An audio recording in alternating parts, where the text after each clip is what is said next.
Hello everyone and welcome back to the channel. आज के इस लेक्चर में हम एक नया चैप्टर शुरू करने वाले हैं, that is kinetic theory of gases and radiation.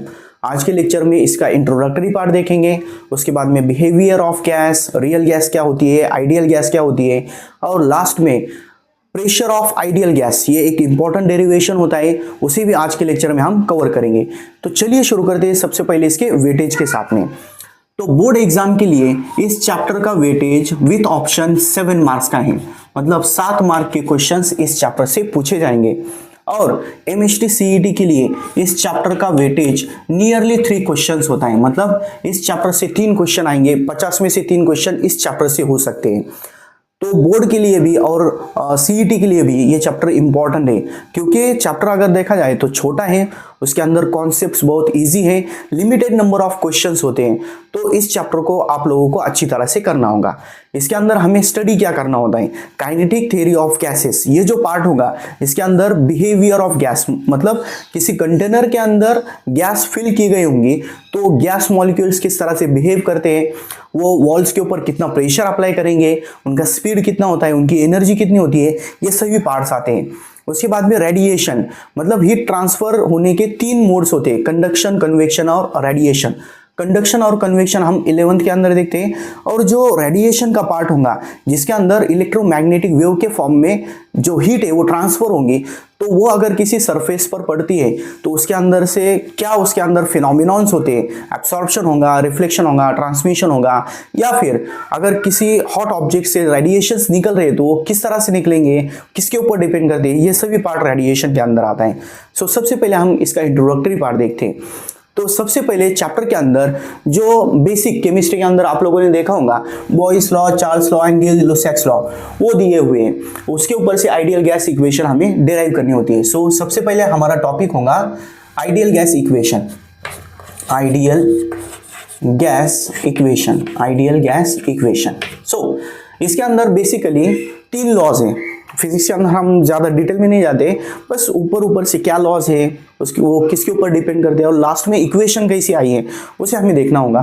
तो सबसे पहला लॉ होता है इसके अंदर बॉयल्स लॉ। पहला लॉ क्या है? Boyle's law. बॉयल्स लॉ क्या है? At constant temperature, at constant temperature, मतलब टेम्परेचर कैसा है इसका?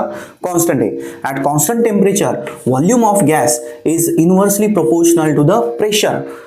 अगर वॉल्यूम इंक्रीज कर दिया जाएगा तो प्रेशर रिड्यूस होगा, और अगर प्रेशर इंक्रीज किया जाएगा तो वहां पर वॉल्यूम डिक्रीज हो जाएगा, दोनों भी इनवर्स प्रोपोर्शन में। उसके बाद में सेकेंड होता है इसके अंदर Charles law. The second one is Charles law.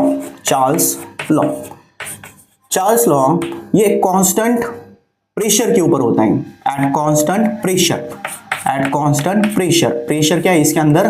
Constant है। At constant pressure volume is directly proportional to the temperature, मतलब अगर टेम्परेचर इंक्रीज होगा तो वहां पर वॉल्यूम इंक्रीज होगा जब प्रेशर कांस्टेंट होगा उसके अंदर। उसके बाद में थर्ड लॉ है गे लुसाक्स लॉ। गे लुसाक्स लॉ, तो इसके अंदर एट कांस्टेंट वॉल्यूम, इसके अंदर टेम्परेचर था, इसके अंदर प्रेशर है, इसके अंदर वॉल्यूम कांस्टेंट होगा। At constant volume the pressure of the gas is directly proportional to the temperature। Temperature increase हो गया, प्रेशर भी इंक्रीज होगा अगर वहां पर हम वॉल्यूम कांस्टेंट रखेंगे तो। अब इन तीनों लॉस को अगर हम एक जगह जमा करते हैं तो उसके ऊपर से हमें एक इक्वेशन मिलेगी, दैट इज यहाँ पर P और V दोनों भी एक दूसरे को इनवर्स प्रोपोर्शन में, सो इनवर्स प्रोपोर्शन होगा तो PV is equals to constant ले सकते हैं, PV is equals to constant, और ये दोनों भी टेम्परेचर के डायरेक्ट प्रोपोर्शन में। So we can say that the ratio of PV upon T is equals to constant. और इसके ऊपर से हम यहाँ पर अगर n moles of gas, n moles of gas अगर ऐड करते हैं तो फाइनल इक्वेशन मिलेंगी PV is equals to nRT। This is ideal gas equation। ठीक है, ideal gas equation.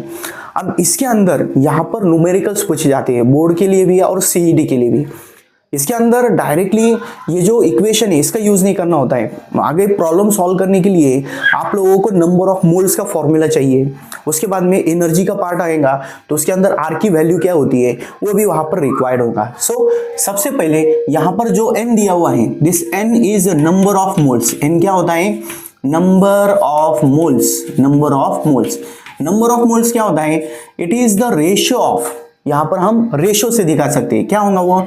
Mass of gas. ऊपर क्या लेना होगा हमें? Mass of gas. Mass of gas, जिस गैस का नंबर ऑफ मोल्स हमें फाइंड आउट करना है उसका मास डिवाइडेड बाय नीचे होगा उसका मोलर मास। नीचे होगा मोलर मास, ठीक है।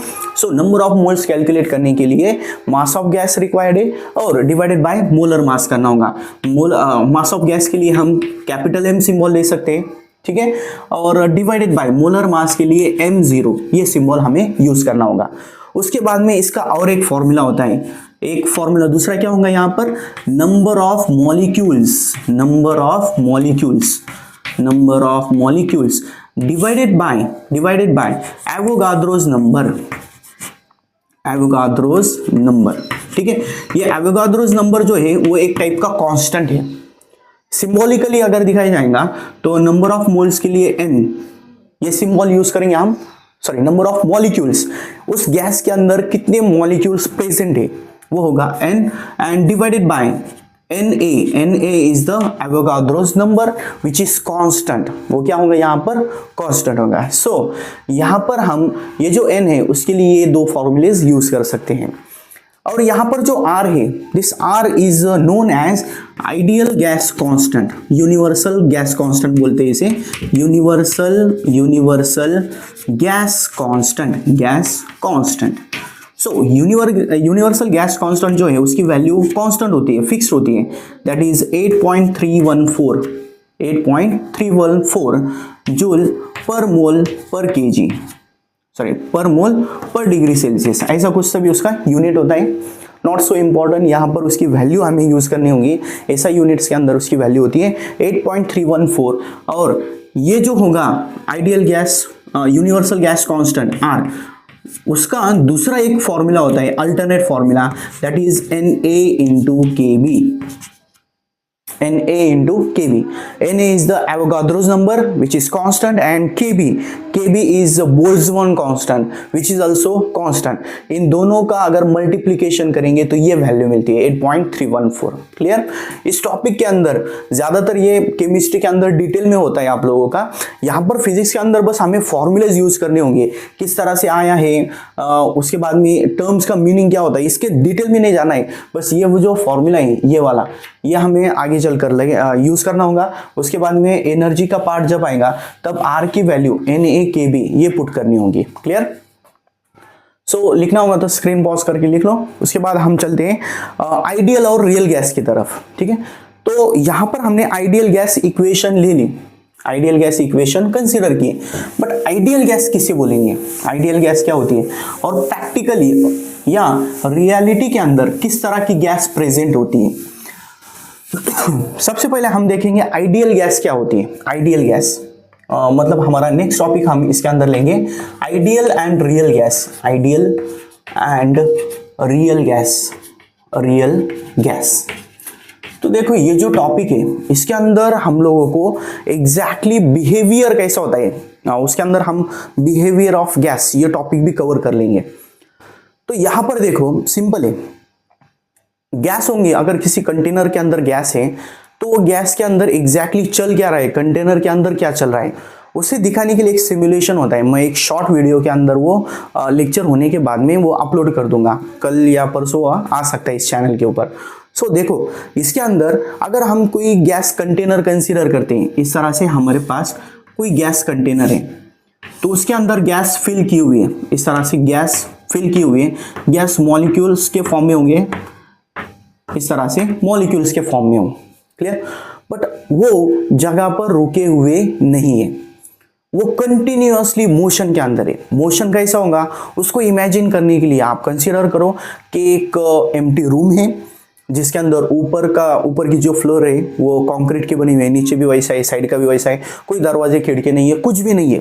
और उसके अंदर अगर हम जोर से एक रबर बॉल होंगी, उस रबर बॉल को इस तरह से फेंकते हैं, फेंकने के बाद में वो स्ट्रेट लाइन के अंदर जाएगा, जो वॉल्स होंगे, जो साइड के वॉल्स हैं, उनके साथ वो कोलाइड करेगा और उसकी डायरेक्शन चेंज हो जाएंगी। बट फिर भी पाथ कैसा होगा उसका, स्ट्रेट लाइन होगा। देखने में सिमुलेशन अगर आप देखोगे तो बहुत मजा आता है। उसके अंदर कैसा होता है, टेम्परेचर इंक्रीज किए तो क्या होगा, उसके बाद में नंबर ऑफ मॉलिक्यूल्स इंक्रीज किया तो क्या होता है, बहुत बड़ा बहुत अच्छा सा एक सिमुलेशन होता है। मैं अपलोड कर दूंगा आगे चलकर।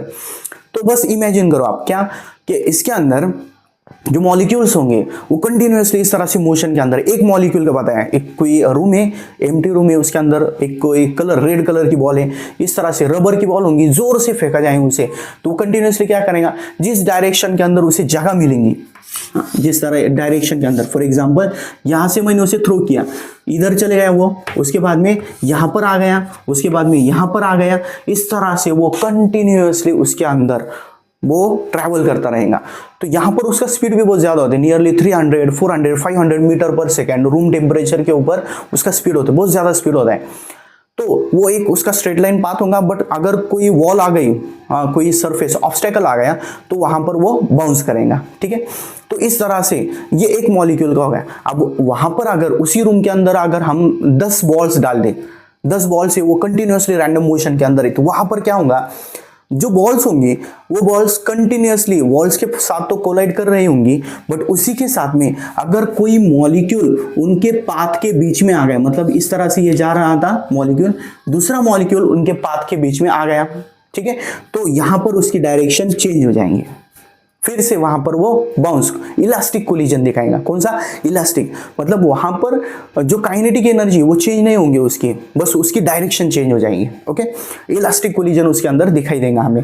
तो इस तरह से कंटिन्यूअसली वो मोशन चलता रहता है। वो टेम्परेचर के ऊपर भी डिपेंड करता है, जितना ज्यादा टेम्परेचर होगा उतना ज्यादा उसका मोशन फास्ट होगा, ठीक है। वो क्यों होता है वो आगे चलकर फॉर्मूले में समझेगा।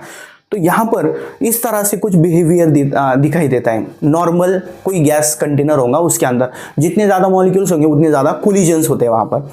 तो आइडियल गैस के अंदर क्या होता है, आइडियल किसी बोलेंगे हम, there is no interaction, there is no intermolecular interaction बोलेंगे उसे, intermolecular interaction between the molecules, between the molecules, ठीक है। अब देखो ये एग्जैक्टली क्या होता है, इंटरमॉलिक्यूलर फोर्सेस, आपने नाम सुना होगा इंटरमॉलिक्यूलर फोर्सेस, नाम में मीनिंग समझ में आता है। इंटरमॉलिक्यूलर, दो मॉलिक्यूल्स के बीच में जो फोर्स ऑफ अट्रैक्शन होता है, मतलब दो मॉलिक्यूल्स एक दूसरे के करीब आ गए वो दोनों एक दूसरे को अट्रैक्ट करता है, तो that is known as intermolecular forces, ठीक है। इंटरैक्शन मतलब क्या, एक दूसरे के ऊपर फोर्स अप्लाई कर रहे हैं, बस इंटरैक्ट कर रहे हैं। तो दो गैस मॉलिक्यूल्स के बीच में कोई भी इंटरमॉलिक्यूलर इंटरैक्शन नहीं होगा, एक दूसरे से बहुत ज्यादा दूरी पर होंगे। इस दूरी की वजह से, मतलब यहां पर मॉलिक्यूल्स के अंदर इतना ज्यादा सेपरेशन होता है कि वो एक दूसरे को अट्रैक्ट ही नहीं कर पाते। तो वहां पर जो इंटरमॉलिक्यूलर इंटरैक्शन है वो नियरली जीरो होता है। आइडियल केस में डायरेक्टली जीरो, मॉलिक्यूल्स एक दूसरे से इतने ज्यादा दूर हैं कि वो एक दूसरे के साथ में इंटरैक्ट नहीं कर पा रहे, एक दूसरे को अट्रैक्ट नहीं कर पा रहे। वो सिचुएशन होती है आइडियल गैस के अंदर।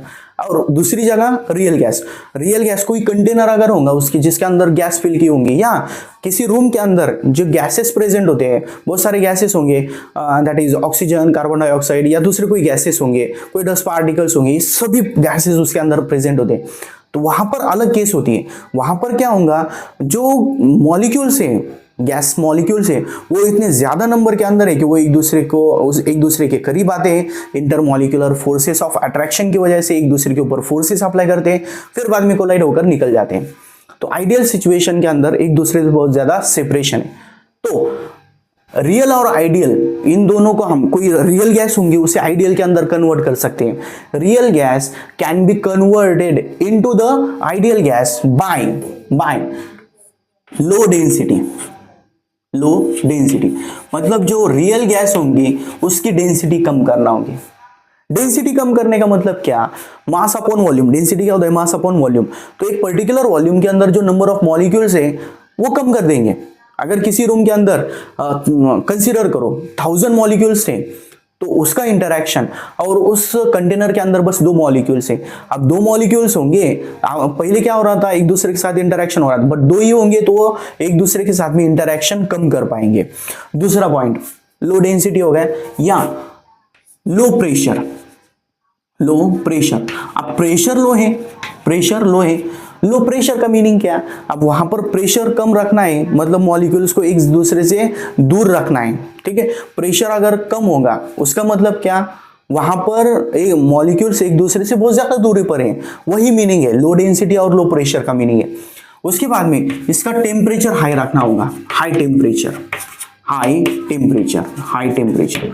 सो हाई टेम्परेचर की वजह से क्या होगा, मैंने आप लोगों को बताया जस्ट कि मॉलिक्यूल का स्पीड ये टेम्परेचर के ऊपर डिपेंड करता है। जितना ज्यादा टेम्परेचर होगा उतना फास्ट मोशन होगा, और अगर मॉलिक्यूल का मोशन फास्ट होगा तो एक दूसरे के करीब तो आएंगे, बट इंटरैक्ट करने के लिए सफिशिएंट टाइम नहीं मिलेगा, एक दूसरे से फौरन दूर चले जाएंगे, क्योंकि वहां पर टेम्परेचर ज्यादा है, एक उनका स्पीड ज्यादा है, एक दूसरे के साथ में वो इंटरैक्ट नहीं कर पाएंगे, एक दूसरे के करीब आएंगे बट स्पीड ज्यादा होने की वजह से वहां पर कोलिजन करके निकल जाएंगे, इंटरेक्शन नहीं हो पाएगा।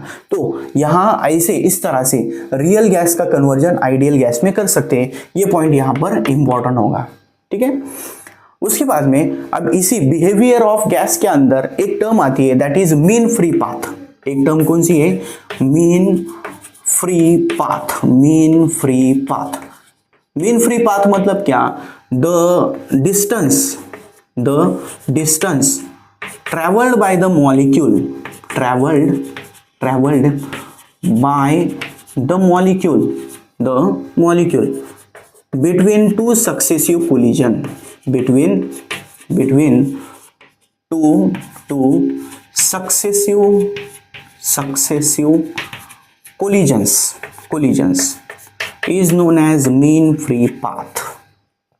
मतलब देखो यहां पर कोलिजन हो रहा था, कोलिजन कैसे, मॉलिक्यूल स्ट्रेट लाइन के अंदर गया, वॉल्स के साथ कोलाइड करा, वहां पर दो ऑब्स्टेकल्स होंगे मॉलिक्यूल के स्ट्रेट लाइन पाथ के अंदर, दो ऑब्स्टेकल्स है, पहला है वॉल्स ऑफ द कंटेनर, दूसरा है दूसरे मॉलिक्यूल, बाकी के जो मॉलिक्यूल्स होंगे उनके साथ में। तो ट्रैवल करते वक्त फॉर एग्जांपल यहां से वो निकल गया है और अगला कोलिजन यहां पर होने वाला है, तो यहां से यहां तक फॉर एग्जांपल ये पहला कोलिजन हो गया, इसके बाद में कोलिजन के बाद में वो यहां तक ट्रैवल कर रहा है, तो ये पहला कोलिजन नंबर फर्स्ट, ये दूसरा कोलिजन, तो दो कोलिजन्स के बीच में वो जो डिस्टेंस ट्रैवल करने वाला है that is known as mean free path and it is denoted by lambda. अब लैम्बडा मतलब वेवलेंथ का नहीं है, लैम्बडा यहां पर मीन फ्री पाथ डिफाइन करने के दिखाने के लिए उसका सिंबल यूज किया गया है लैम्बडा। तो यहां पर दो कोलिजन्स के बीच में जो डिस्टेंस ट्रैवल होने वाला है उसे बोलेंगे मीन फ्री पाथ। वो डिपेंड करता है किसके ऊपर डिपेंड करेगा, वो उसका अगर फॉर्मूला देखेंगे, लॉजिकल देखो आप, किसी रूम के अंदर अगर मैं दो बॉल्स, एक रेड है एक येलो है, दो रबर बॉल से बहुत ज्यादा स्पीड से उन्हें थ्रो कर दिया, तो थ्रो करने के बाद में वो कहा एक तो सबसे पहले वॉल्स के साथ में कोलाइड करेंगे, दूसरा रेड बॉल येलो के साथ में, येलो रेड के साथ में इस तरह से कोलाइड करेंगे अगर वो एक दूसरे के करीब आए, ये दो की सिचुएशन। उसके बाद में अगर मैं वहां पर दो की जगह 1000 रेड एंड येलो बॉल्स, ऐसे डिफरेंट कलर के बॉल्स उसके अंदर एक साथ में थ्रो करूं, थ्रो करने के बाद में क्या होगा, वहां पर अगर उसका नंबर इंक्रीज हो गया, नंबर ऑफ बॉल्स इंक्रीज हो गए, तो जो कोलिजन है वो जल्दी जल्दी होगा। कोलिजन अगर जल्दी जल्दी होगा तो वो जो डिस्टेंस है वो डिस्टेंस क्या हो जाएगा, डिक्रीज हो जाएगा। सो फर्स्ट इसके अंदर जो मीन फ्री पाथ होता है that is inversely proportional to the density. Density मतलब उसके अंदर नंबर ऑफ मॉलिक्यूल्स, वॉल्यूम वही रखा है बट नंबर ऑफ मॉलिक्यूल्स क्या किया हमने, इंक्रीज कर दिया है। So this mean free path is inversely proportional to the density. Density मतलब क्या, number of molecules per unit volume, mass upon volume होता है ना, उसी तरह से यहाँ पर number of molecules per unit volume होगा। क्लियर। उसके बाद में दूसरा एक, यहाँ पर अगर मैं जो बॉल से पहले जो बॉल से वही रख दिए, ठीक है, रबर बॉल से वैसी है 1000 उसके अंदर डिफरेंट टाइप के कलर वाले छोटे छोटे बॉल से, अगर उसकी जगह मैं एक फुटबॉल ले लूँ, उसके साथ में मैंने क्या किया, 100 फुटबॉल्स ऐड कर दिए। 100 फुटबॉल्स इस तरह से, फुटबॉल मतलब हुआ वो भी रबर के होने चाहिए, उसके अंदर कोलिजन होना चाहिए वहां पर। अगर मैं फुटबॉल देखूंगा तो फुटबॉल के अंदर जो कोलिजन का रेट है वो ज्यादा होगा, क्योंकि उसकी साइज ज्यादा है। साइज ज्यादा होने की वजह से दूसरे बॉल्स के साथ में वो जल्दी जल्दी कोलाइड करेगा। तो यहाँ पर अगर हम मॉलिक्यूल की साइज भी बढ़ा देते हैं तो नंबर ऑफ कोलिजन उसके अंदर जल्दी होंगे, तो वहां पर जो डिस्टेंस ट्रैवल करने वाले दो कोलिजन्स के बीच में वो भी कम होगा। सो यहाँ पर जो मीन फ्री पाथ है second, it depends on the size, और साइज के लिए यहाँ पर डायमीटर लिया गया है, डायमीटर के स्क्वायर के साथ में, क्योंकि उसका जो एरिया होगा एरिया के ऊपर डिपेंड करे। एरिया के अंदर पाई आर स्क्वायर आता है, दैट इज डायमीटर भी होगा वहां पर। तो ये जो मेन फ्री पाथ होगा ये दो टर्म्स के ऊपर डिपेंड करते हैं, और उसको दिखाने के लिए एक फॉर्मूला होगा, या ये फॉर्मूला हमें डायरेक्टली यूज करना होगा। इसका कोई डेरिवेशन वगैरह नहीं है, that is 1/√2 pi d square into rho मतलब क्या, डेंसिटी। डेंसिटी मतलब क्या, उसके लिए भी यहाँ पर हम इस तरह से number of molecules per unit volume ये ले सकते हैं। ये जो फॉर्मूला है ये भी इंपॉर्टेंट है, बोर्ड एग्जाम के अंदर एमसीक्यू के लिए पूछा गया था, एक दो बार पूछा गया है। सो इंपॉर्टेंट फॉर्मूला होगा। इस तरह के जो फॉर्मूलाज होते हैं वे एमसीक्यू के अंदर या फिर 1 मार्क के जो क्वेश्चंस होते हैं उसके अंदर, इसके साथ में उसका अगर 2 मार्क्स के लिए आ गया तो यहाँ पर उसका सिग्निफिकेंस पूछा जाता है, मतलब उसके अंदर टर्म्स का मीनिंग क्या है, डी क्या है, डायमीटर है, एन क्या है, नंबर ऑफ मॉलिक्यूल्स, वी क्या है, वॉल्यूम है। इस तरह से हमें बस उसे एक्सप्लेन करना होता है। क्लियर, ये सभी टॉपिक्स यहाँ पर इसके अंदर कवर हो गए। इंट्रोडक्टरी पार्ट के अंदर दिया हुआ था, इसे ज्यादा लिंक बनाने की जरूरत नहीं है। इसके अंदर जो जो इंपॉर्टेंट कॉन्सेप्ट्स है उन्हें हमने यहाँ पर कवर कर लिया है। ठीक है, अब हम चलते हैं हमारे इंपॉर्टेंट पॉइंट की तरफ, that is pressure of ideal gas. लिखना हो तो स्क्रीन पॉज करके लिख लो एक बार, जस्ट 1 मिनट, यहां पर मैं चल रहा है एक देख लेता। तो चलिए शुरू करते हैं अब। Pressure of ideal gas board exams के लिए इंपॉर्टेंट है, 4 मार्क्स के लिए ये डेरिवेशन आ सकता है। ठीक है, अब इसके अंदर हम कंसीडर क्या करेंगे, consider a cube, consider a cube और consider a container in the shape of cube of side length L। मतलब यहां पर हम क्या करेंगे, एक क्यूब कंसीडर करेंगे। इस तरह से एक क्यूब है कि जिसके साइड लेंथ L है, कितनी है, L है। क्यूब इस तरह से मैं कंप्लीट कर लेता हूं, दिस इज द क्यूब। उसके बाद में दिस क्यूब और this container consist of n moles of gas. कितने उसके अंदर n moles of gas present है, और वो भी कौन सी है, आइडियल गैस। आइडियल गैस के अंदर इसके अंदर अजम्पशंस भी करने होंगे हमें। आइडियल गैस है, उसके अंदर जो गैस मॉलिक्यूल्स है वो एक दूसरे से बहुत ज्यादा सेपरेशन के ऊपर है, ये पहला कंसिडरेशन। उसके बाद में वो एक दूसरे के साथ में, ये जो हम डेरिवेशन लेने वाले हैं इसके अंदर जो मॉलिक्यूल्स है वो एक दूसरे के साथ में इंटरैक्ट नहीं कर पा रहे हैं, उनका पाथ स्ट्रेट लाइन है, वो बस वॉल्स के साथ में, जो कंटेनर की वॉल है उनके साथ में यहाँ पर कोलाइड करने वाले हैं, और उसकी वजह से वॉल्स के ऊपर जो प्रेशर प्रोड्यूस होने वाला है वो हमें फाइंड आउट करना है। ठीक है, तो यहाँ पर इस क्यूबिकल कंटेनर को कोऑर्डिनेट एक्सिस के ऊपर रख देना है। ये होगा हमारा x axis, this will be y axis, और यहाँ पर इसका जेड एक्सिस होगा। ठीक है, उसके अंदर डिफरेंट टाइप के मॉलिक्यूल्स है, उनमें से हम एक मॉलिक्यूल कंसीडर करेंगे having mass m and it is moving towards the shaded region of the wall. मतलब शेडेड फेस जो होगा उसकी तरफ वो बढ़ रहा है, इस फेस की तरफ। वो एक्स एक्सिस क्या अलोंग है, उसकी वेलोसिटी vx इतनी कंसीडर करेंगे हम। वेलोसिटी जो होंगी वो वेलोसिटी को हम 3 कंपोनेंट्स के अंदर डिवाइड कर सकते हैं। 3 कंपोनेंट्स मतलब कैसा, अगर मैं इस बोर्ड के ऊपर इस तरह से प्रेशर अप्लाई करता हूँ तो वो प्रेशर अप्लाई फोर्स अप्लाई करता हूँ, तो उस फोर्स को अप्लाई करते वक्त मेरा हाथ फोर्स अप्लाई कर रहा है, मेरा शोल्डर है, मेरे जो लेग्स हैं वो भी वहां पर फोर्स अप्लाई कर रहे हैं। तो ये जो टोटल फोर्स होगा उसे हम 3 कोऑर्डिनेट्स के अलोंग डिवाइड कर सकते हैं।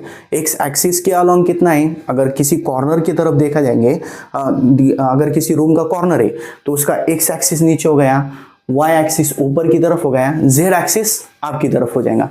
सो यहाँ पर वो कितना फोर्स अप्लाई कर रहा है उसे 3 कंपोनेंट्स के अंदर डिवाइड कर सकते हैं। उसी तरह से पार्टिकल जैसा मूव कर रहा है उसको भी हम 3 कंपोनेंट्स के अलोंग रिजॉल्व कर सकते हैं। उसके अंदर बाकी का हमने कंसीडर नहीं किया है, आइडियल केस चालू है, बस वो एक्स एक्सिस के अलोंग मूव कर रहा है। अब उसका कुछ मास है, उसकी कुछ वेलोसिटी है, उसके अंदर अगर हम मास इनटू वेलोसिटी करते हैं तो हमें क्या मिलेगा, लीनियर मोमेंटम। अब देखो फाइनल हमें प्रेशर फाइंड आउट करना है। प्रेशर का बेसिक फॉर्मूला क्या होता है, फोर्स अपॉन एरिया।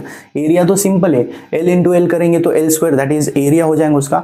फोर्स, अब फोर्स के लिए अब देखो फोर्स फाइंड आउट करना होगा। फोर्स के लिए क्या करेंगे, Newton second law, mass into acceleration नहीं, यहां पर कौन सा लेना होगा, the rate of change of linear momentum. उसका एग्जैक्टली स्टेटमेंट क्या होता है, the rate of change of linear momentum is directly proportional to external unbalance force. So वहां पर rate of change of momentum है, लीनियर मोमेंटम। सबसे पहले हमें वो change in momentum find out करना होगा, टाइम फाइंड आउट करना होगा, उसके ऊपर से फोर्स मिलेगा, फोर्स के ऊपर से हमें प्रेशर मिलेगा। सो सबसे पहला हमारा टारगेट होगा change in momentum find out करने का। Change in momentum, change in momentum, और ये मोमेंटम कौन सा है, linear momentum of the particle, of particle, particle का मोमेंटम कितना चेंज होगा, that will be equals to, कितना होगा वो, अब देखो अगर वो इस डायरेक्शन के अंदर पॉजिटिव एक्स डायरेक्शन के अंदर मूव कर रहा होगा तो mass into velocity, that is mass into velocity. Velocity कितनी है, वी एक्स है, एक्स एक्सिस के अलावा, माइनस माइनस। अब देखो यहां पर गड़बड़ कहां हो जाती है, हमें फाइनल माइनस इनिशियल करना होगा। क्या करना होगा, फाइनल माइनस इनिशियल। यहां क्या होगा, मॉलिक्यूल इस तरह से आगे की तरफ बढ़ेगा, जाते वक्त पॉजिटिव एक्स एक्सिस से, आते वक्त नेगेटिव एक्स एक्सिस से, मतलब वेलोसिटी का मैग्नीट्यूड नहीं चेंज होगा, क्या चेंज हो गया, डायरेक्शन। तो जाते वक्त पॉजिटिव है, आते वक्त निगेटिव है, मतलब फाइनल मोमेंटम कितना होगा उसका, minus m v x. Final momentum minus initial momentum positive x axis क्या लोगे, मतलब कितना होगा वो, m v x. So this will become minus 2 m v x. This is the momentum of the particle, change in momentum of the particle. अब यहां पर initially अगर देखा जाएगा, यहां पर कंजर्वेशन ऑफ लीनियर मोमेंटम अगर यूज करते हैं, वो क्या होता है, total momentum of the molecule और of the particle before and after collision same होना चाहिए, सेम कांस्टेंट होना चाहिए। अब यहां पर माइनस 2 एम वी एक्स है, तो इसका ये माइनस आ गया है, मतलब पॉजिटिव है कुछ तभी वहां पर, कुछ तो वहां पर पॉजिटिव में मिला है। पॉजिटिव मतलब कैसा, अब ये मोमेंटम अगर मैं किसी वॉल के ऊपर अगर कोई बॉल फेंकता हो तो वो वापस से मेरी तरफ आ गया, ओके, मोमेंटम कितना चेंज हो गया, minus 2 m v x.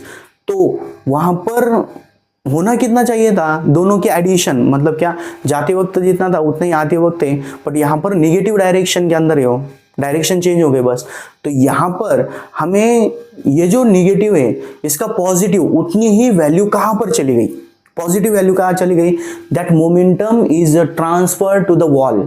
Momentum change हो गया, मतलब उसका ओवरऑल कितना आना चाहिए, जीरो। कितना आना चाहिए, जीरो। अब इसको जीरो करना होगा तो कितना ऐड करना होगा, प्लस 2 एम वी एक्स, मतलब मोमेंटम वॉल के अंदर कितना चला गया, momentum transfer to the wall बोलेंगे उसे, momentum transferred to the wall, transferred to the wall के अंदर कितना मोमेंटम ट्रांसफर हो गया, that can be written as delta p x. Change in momentum delta p, यहाँ यहीं पर लेना था बस हमें, इसके अंदर जो एग्जैक्टली लेना है उसके लिए हम सिंबल ले लेंगे बस। Delta p x will be equals to plus 2 m v x, मतलब ये मोमेंटम कहाँ पर चले गया, वॉल के अंदर चले गया। इतना हो गया। उसके बाद में अब फोर्स फाइंड आउट करने के लिए टाइम की भी जरूरत है। टाइम कैसा लेंगे, simple formula, speed equals to distance upon time. तो यहाँ पर डिस्टेंस कितना कवर हो रहा है, कंसीडर करो कि मॉलिक्यूल ने उसका जो मोशन है वो इस एक्सिस से स्टार्ट किया था, वो शेडेड फेस की तरफ गया और फिर से आ गया, मतलब L और L, मतलब डिस्टेंस कितना कवर हो गया, 2L। तो यहाँ पर जो टाइम है, time for the collision, collision के लिए कितना टाइम लग गया, उस टाइम को दिखाने के लिए हम डेल्टा टी ये साइन यूज करेंगे, क्योंकि टाइम चेंज हो रहा है, नहीं भी चेंज हो गया है, टाइम कितना लग रहा है वही फाइंड आउट करना है ना। तो उसके लिए क्या करेंगे हम, जो फॉर्मूला है फोर्स का, उसके लिए यहाँ पर सिंबल क्या है, change in momentum per unit change in time, change दिखाने के लिए बस टाइम ले लेंगे, ठीक है। Speed equals to distance upon time, time equals to distance upon speed. Distance कितना है इसका, 2L है और स्पीड कितना है इसका Vx है। डिस्टेंस क्यों 2L है, यहाँ से स्टार्ट किया, उधर चले गया, फिर से यहाँ पर आ गए। ओके, एक जो कोलिजन होने वाले distance between successive collision, two successive collision, तो पहला कोलिजन कहाँ हो गया समझा, यहाँ से अगर शुरू किया तो यहाँ तक चले गया, ये पहला कोलिजन हो गया, फिर से यहाँ पर दूसरा होने वाला है, तो इसके बीच में वो 2L इतना डिस्टेंस कवर करेगा। ठीक है, तो यहाँ पर इसके ऊपर से एवरेज फोर्स, ये सेकंड ले लेंगे, from 1 and 2, from 1 and 2, 1 and 2 के ऊपर से क्या, average force imparted on the wall by first molecule, ये पहला मॉलिक्यूल है बस, हाँ एक ही मॉलिक्यूल लिया है, बाय फर्स्ट मॉलिक्यूल और particle molecule along x axis और एक्स डायरेक्शन के अंदर, पहला मॉलिक्यूल एक्स डायरेक्शन के अंदर, वो भी बस एक ही मॉलिक्यूल एक ही डायरेक्शन के अंदर, वो फोर्स कितना होगा, that will be equals to, force का फॉर्मूला क्या होता है, change in momentum, rate of change of momentum to the change in time, the rate of change of momentum with respective time. तो यहाँ पर एक्स एक्सिस क्या लेंगे, वो ले लिए, यहाँ पर वैल्यूज पुट करेंगे फ्रॉम 1 and 2, क्या मिलेंगे वैल्यू, डेल्टा पी एक्स की वैल्यू कितनी है 2mvx, और यहाँ पर डेल्टा टी की वैल्यू कितनी है 2L/Vx। सो यहाँ पर 2 कैंसिल हो गया, यहाँ पर mvx/L और vx ऊपर जाने के बाद मल्टीप्लाई हो गया, तो फोर्स कितना मिल जाएगा mvx² डिवाइडेड बाय L, ये हो गया उसका फोर्स। क्लियर। अब ये एक मॉलिक्यूल के लिए था, पहला मॉलिक्यूल है, इसके लिए हम Vx की जगह Vx1 लेंगे, Vx1 पहला मॉलिक्यूल था इसलिए। So total force due to other molecules,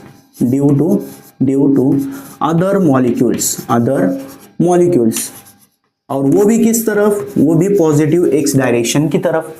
यहां पर n मॉलिक्यूल्स कंसीडर अगर करेंगे तो वो जो एवरेज फोर्स होगा, दैट फोर्स विल बी, यहां पर मास सभी का सेम है, उसके बाद में डिस्टेंस सभी सेम ट्रैवल करने वाले हैं, बस यहाँ पर वेलोसिटी सभी की अलग अलग होंगी।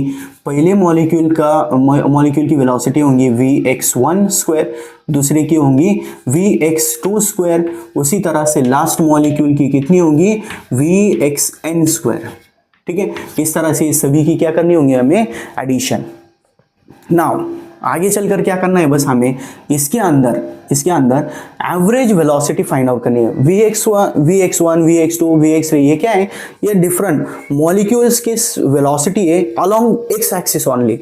अगर हम उसका एवरेज लेते हैं, मतलब क्या, average of square velocities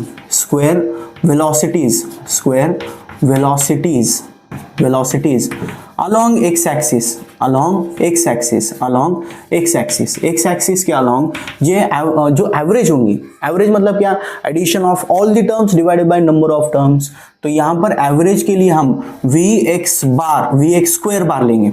Vx² बार का मीनिंग क्या, velocity, average velocity along x axis, उसका हमें स्क्वायर करना है और सभी के एडिशन करके divide by number of terms करना होगा। तो यहाँ पर सभी के एडिशन मतलब क्या, Vx1² plus Vx2² plus up to कहाँ तक लेना है हमें, Vxn² तक लेना है, और divide by number of term, molecules कितने हैं, n है। तो इस वैल्यू पर, इसकी जगह पर, किसकी जगह पर, Vx1² plus Vx2² plus up to कहाँ तक लेना है, Vxn² तक। ये जो होगा वो उसकी जगह क्या आ जाएगा, n इंटू Vx² बार आ जाएगा। ये वैल्यू अगर पुट कर दे तो फोर्स कितना मिलेगा, therefore this force will become, force की जगह पर m/L एज इट इज, उसके बाद में ये सभी का एवरेज कितना आ जाएगा, n इंटू Vx² बार, ये सभी एक्स एक्सिस के अलोंग हो गया। सो एवरेज प्रेशर कितना होगा, देयरफॉर एवरेज प्रेशर कितना मिलेगा हमें, this average pressure P will be equals to P का फॉर्मूला क्या होता है, फोर्स पर यूनिट एरिया, बराबर। उसके बाद में फोर्स कितना आ गया है यहाँ पर, m into n into v x square bar, सिर्फ एक्स एक्सिस के लिए, डिवाइडेड बाय l है, और एरिया कितना होगा, इसका एरिया क्यूब है, साइड उसकी l है, so this will become l square. अब यहाँ पर l into L square, l cube हो गया, l क्यूब मतलब क्या, वॉल्यूम ऑफ द क्यूब। सो यहाँ पर प्रेशर का फॉर्मूला क्या आ गया, mnvx square bar divided by volume, ठीक है। तो यहाँ पर इसे हम इक्वेशन कितनी है, कितने हो गए, 2 हो गए बस, 3, इक्वेशन 3 कंसीडर करेंगे, ठीक है। अब यहाँ पर नया फंडा आता है, देखो ये बस एक्स एक्सिस के लिए था, अब वाई भी है, जेड भी है, तब क्या करेंगे आप, अगर हम तीनों वेलोसिटीज की एडिशन करेंगे तो हमें टोटल वेलोसिटी मिलेंगी। तीनों velocities x y z axis के अंदर जो भी वेलोसिटीज है सबकी एडिशन करेंगे तो हमें टोटल वेलोसिटी मिलेंगी। तो यहाँ पर हियर क्या बोल सकते हैं हम, वी एक्स स्क्वायर बार करेंगे plus v y square bar करेंगे plus v z square bar करेंगे, तो हमें टोटल उसका एवरेज वेलोसिटी, एवरेज जो भी एक्स वाई जेड के अंदर है सभी की एडिशन हमें कितनी मिलेंगी, वी स्क्वायर बार। और यहाँ पर अगर हम सिमेट्री यूज करते हैं, सिमेट्री का मीनिंग सिंपल है, देखो यहाँ पर वेलोसिटी को एग्जाम्पल के लिए कंसीडर करो कि वेलोसिटी को अगर हम इस तरह से डिवाइड करेंगे, फॉर एग्जाम्पल यहाँ पर कोई वेलोसिटी या कोई वेक्टर है, उस वेक्टर को 2 कंपोनेंट्स में इस तरह से रिजॉल्व किया जाता है, ये उसका x कंपोनेंट हो गया, ये उसका y कंपोनेंट हो गया। अगर यहाँ पर 45 डिग्री एंगल होगा तो ये एडजेसेंट साइड है, ये कितने हो जाएंगे, v cos 45, और ये अपोजिट साइड है, this will become v sin 45, ठीक है। तो यहाँ पर sin 45 और cos 45 दोनों की वैल्यू क्या है, 1/√2, ये भी v/√2, ये भी v/√2 है, मतलब वो इक्वली डिवाइड हो गए, इसे बोलते हैं सिमेट्री। अगर एक पर्टिकुलर एंगल होगा तो उसकी वजह से जो कंपोनेंट्स होंगे वो सभी की वैल्यू सेम होगी। अगर वो सेम होंगे तो यहाँ पर हम क्या ले सकते हैं, ड्यू टू सिमेट्री, यहाँ पर मैं इस तरह से बोलूंगा ड्यू टू सिमेट्री, सिमेट्री की वजह से क्या हो जाएंगे यहाँ पर, due to symmetry v x square bar equals to v y square bar equals to v z square bar, इसकी वैल्यू क्या आ जाएंगे। अगर मैं इस इक्वेशन के अंदर सभी की value v x square bar put करूंगा तो कितना मिलेगा, ये भी वी एक्स स्क्वायर बार है, ये भी वी एक्स स्क्वायर बार, ये भी वी एक्स स्क्वायर बार, कितना हो गया वो 3 times we x square bar हो गया। तो वी एक्स स्क्वायर बार की वैल्यू कितनी हो गई, वी स्क्वायर बार अपॉन 3, तो यहां पर कितना मिलेगा, वी स्क्वायर बार अपॉन 3 हो गया।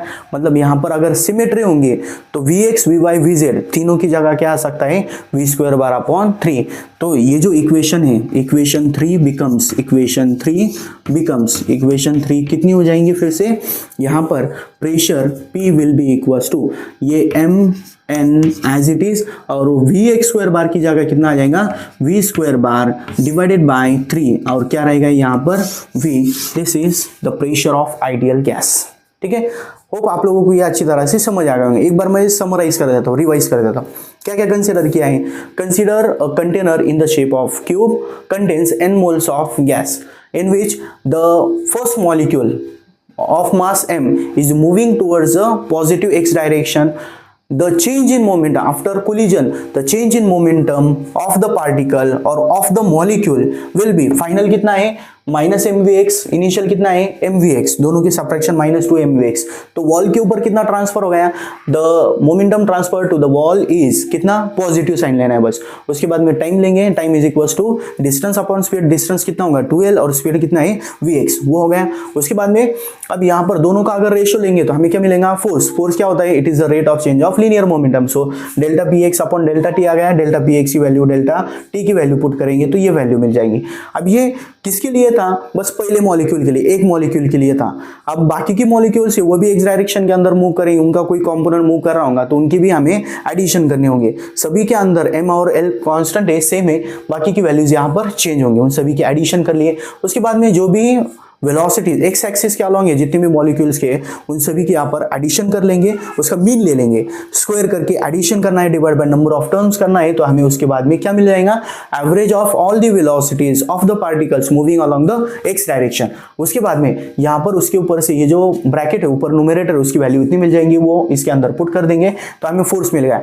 फोर्स के बाद में प्रेशर, प्रेशर क्या होता है, फोर्स अपॉन एरिया, फोर्स हो गया यहाँ पर। उसके बाद में एरिया क्या होता है, एक साइड होंगी जिसके अगर हम एल साइड कंसीडर करेंगे तो स्क्वायर फॉर्म हो गया, स्क्वायर ऑफ एल अगर लेंगे तो वहां पर एरिया आ जाएगा, एल इंटू एल स्क्वायर करेंगे तो एल क्यूब आ गया विच इज वॉल्यूम, वॉल्यूम आ गया। उसके बाद में यहाँ पर हमें क्या करना है, ये बस एक्स एक्सिस क्या लूंगा है, वाई और जेड भी है, उन सभी की एडिशन अगर लेंगे तो हमें एवरेज वेलोसिटी मिल जाएंगी, टोटल वेलोसिटी।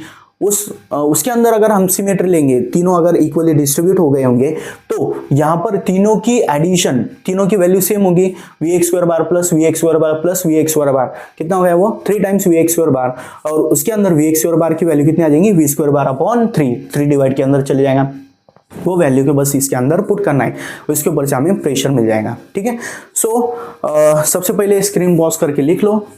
Okay done.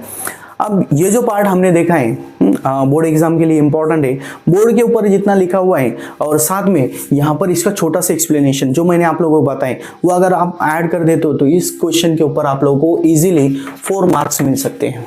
ठीक है, इंपॉर्टेंट डेरिवेशन है।